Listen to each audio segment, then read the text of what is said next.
नमस्कार, आप सबका हार्दिक स्वागत।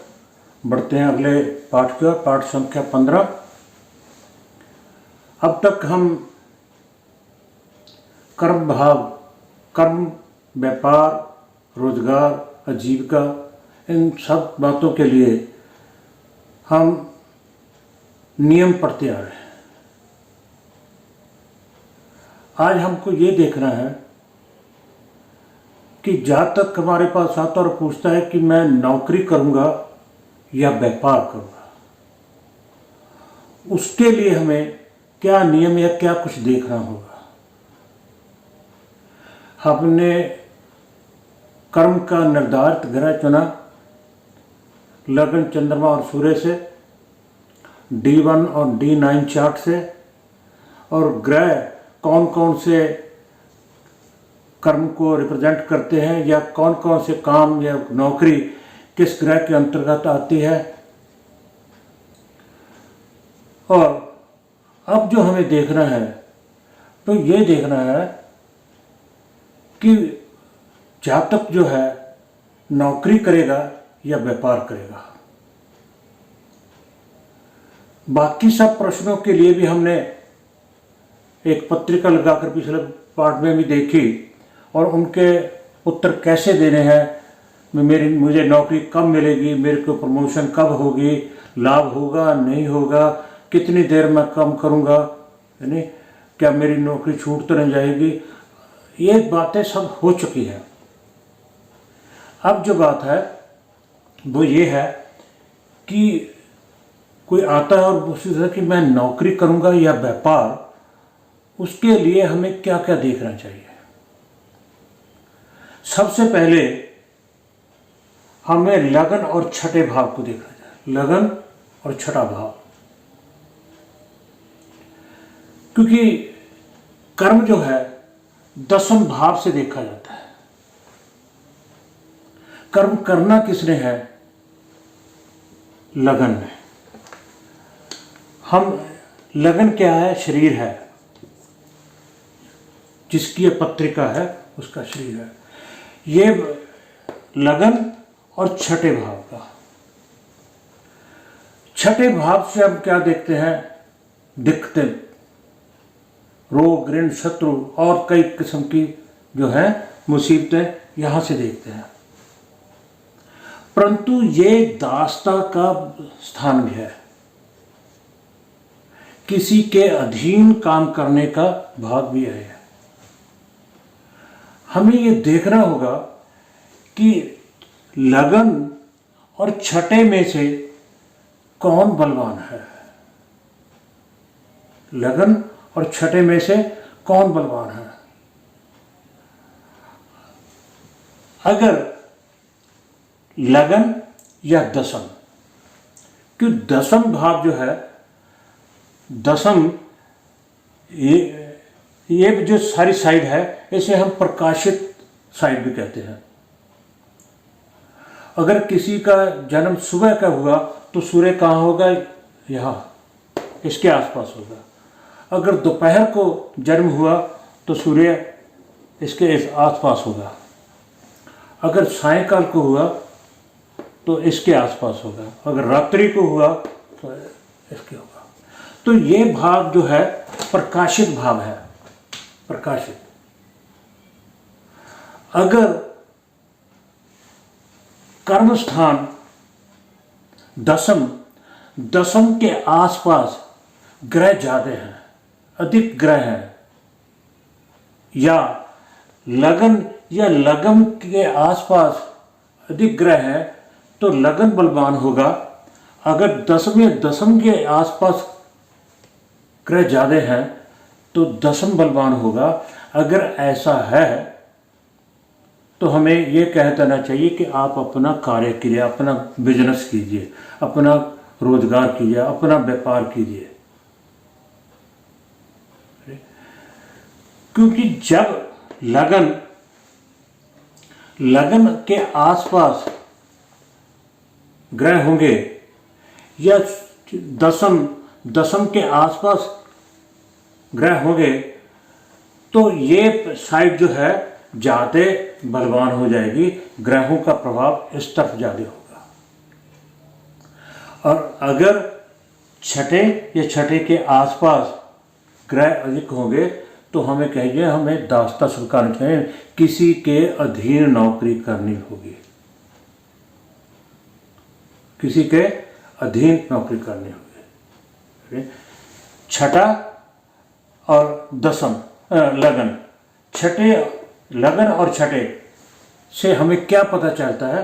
अगर लगन बलवान है तो बंदा, तो जातक जो पत्रिका का स्वामी है उसे अपना काम करना चाहिए, क्योंकि लगन बलवान है, लग्नेश बलवान है, तो उसे अपना काम करना चाहिए। अगर छठा या छठे के आसपास, तो हमें सीधा सीधा कह देना चाहिए कि आप अपना बिजनेस की बजाय नौकरी कीजिए। और दूसरा लिखा है लगन और दसम भाव। अगर लगन और दसम भाव, जैसे मैंने पहले ही बताया, दोनों के आसपास अगर दसम बलवान है तो प्रकाशित भाव है, ये बलवान है नहीं? और लगन और दसम दोनों में से कोई भी बलवान है तो बंदे को अपना कार्य ही करना चाहिए, क्योंकि दसम जो है कर्म है, और कर्म करना किसने है? लगन ने है। ये दोनों बलवान है तो हमें नौकरी, अपना बिजनेस कर लेना चाहिए। अगर छठा बलवान है, छठे के आसपास ग्रह ज्यादा हैं, देखिए दूसरे से लेकर ये नवम तक, ये नवम, दसम, एकादश, द्वादश, लगन और द्वादश, इस तरफ ग्रह ज़्यादा हैं तो हमें व्यवसाय करना चाहिए, अपना व्यापार करना चाहिए। अगर तीसरे से लेकर तीसरा, चौथा, पांचवा, छठा, सातवां, आठवां, इन भावों में ग्रह अधिक हैं तो हमें नौकरी करनी चाहिए। और तीसरी बात जो लिखी है योग, योगों का प्रभाव भी है। अगर लगन, दसम, नवम और पराक्रम, पराक्रम हमारी सोशल लाइफ में हमारा कितना मसल पावर की बात नहीं कर रहे हैं, पराक्रम की बात कर रहे हैं, आपकी सेहत कितनी है नहीं? अगर इनके स्वामियों का आपस में योग बनता है तब भी हमें व्यापार करना चाहिए। अगर धन स्थान, लाभ स्थान, कर्म स्थान या साथ में लग्न स्थान का स्वामी आपस में योग बनाते हैं तब भी हमें करना चाहिए। अगर नवम, दसम और एकादश ये तीनों के स्वामी योग बना रहे हैं आपस में और यहीं पे बना रहे, फिर तो बंदे को व्यापार करना ही चाहिए। भाग्य भी का स्थान का स्वामी, कर्म स्थान का स्वामी, लाभ स्थान का स्वामी है ना, अगर योग बना रहा है तो बंदे को सीधा सीधा कहना चाहिए कि आप व्यापार कीजिए अपना। अगर इसके उलट, अगर छठे का, एकादश का, लगन का स्वामी छठे में है और छठे का सप्तम में है या पंचम में है, इधर योग बनता है और इधर ग्रह ज़्यादा हैं, तो बंदे को साफ साफ कह दीजिए समय बर्बाद मत कीजिए, आप नौकरी कीजिए। ज्योतिष कोई मैजिक नहीं, जादू नहीं, ये तो ज्योतिषाचार्य के ऊपर डिपेंड करता है कि वो क्या क्या रीड करता है, क्या क्या देखता है। इंस्ट्रूमेंट तो वही है, डॉक्टर तो है नहीं भी आप ईसीजी करवा लो, ब्लड टेस्ट करा लो, यूरिन टेस्ट करा लो, ये भी करवा लो, ये पता नहीं कितने कितने स्कैन होते हैं, करवा कर फिर निर्णय करते हैं। हमारे पास से वही है, 9 ग्रह, 12 भाव, 12 राशियाँ, 27 नक्षत्र, इनके ऊपर ही डिपेंड करता है, इन्हीं के ऊपर ही हमने देखना है। अब जब चौथी बात आती है वो है दशा। दशा का बहुत बड़ा प्रभाव। अगर आपके योग भी बनते हैं, इधर ग्रह भी ज़्यादा हैं और इधर के योग भी बनते हैं, व्यापार भी करना है, आप कहते व्यापार कर लो, मगर दशा नहीं है। दशा इन भावों के स्वामियों की है, इधर बैठे ग्रहों की है। आपने कह दिया और उन्होंने व्यापार कर लिया, व्यापार में नुकसान हो गया, वो फिर आपके पास आएगा। आपने तो कहा था मेरे को तो ये ऐसा, मेरी जो जमा पूंजी थी वो भी चली गई। तो ये आपका कर्म बनता है ज्योतिषियों का, ज्योतिषाचार्यों का, कि आप बताएं कि जितनी देर, क्योंकि दशा भी अपनी ओर खींचती है। बंदा पहले काम करता है, फिर सोचता है नहीं मैं नौकरी ही कर लूं, छठे की इसकी दशा छोड़कर इधर आ जाता है, थोड़ी देर करता फिर नहीं फिर उधर चला जाता है। तो इससे बेटर ये है कि आपको पता, आपका फर्ज बनता है, आपको बताने वालों को फर्ज बनता है कि आप बताइए कि आपका योग तो बनता है मगर अभी इसकी दशा नहीं आ रही, इतने समय तक आप रुक जाइए, उतनी देर तक आप नौकरी कीजिए या काम सीखिए, उसके बाद जब दशा आएगी अगर आप उस समय काम करोगे तो आपका काम चलेगा।